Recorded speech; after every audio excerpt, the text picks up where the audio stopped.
விருதுநகர் மாவட்டத்தில் ஏழை எளிய மக்கள், விளையாட்டு வீரர்கள், வீராங்கனைகள் மற்றும் கழக நிர்வாகிகளின் குடும்பங்களுக்கு நாள்தோறும் தனது சொந்த நிதியை வாரி வழங்கி வருகிறார் முன்னாள் அமைச்சர் சிவகாசி KT ராஜேந்திர பாலாஜி அவர்கள். விருதுநகர் மாவட்டம் சிவகாசி சட்டமன்ற தொகுதி சிவகாசி கிழக்கு ஒன்றியத்திற்குட்பட்ட பள்ளப்பட்டியை சேர்ந்த சிவகாசி கிழக்கு ஒன்றிய விவசாய பிரிவு செயலாளர் முருகன் அவர்களின் மனைவி திருமதி காளியம்மாள் அவர்கள் உடல்நலக் குறைவால் சிகிச்சை பெற்று வருவதை அறிந்து அவர்களின் மருத்துவ செலவிற்காக ரூபாய் 25,000 நிதி உதவியும், அதனைத் தொடர்ந்து விருதுநகர் சட்டமன்ற தொகுதிக்குட்பட்ட RR நகரில்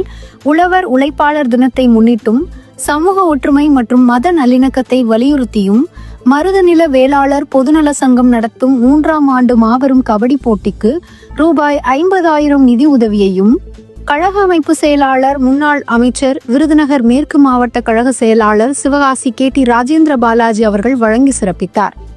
மேலும் இந்நிகழ்வின் போது கழக நிர்வாகிகள் பலரும் உடனிருந்தனர்.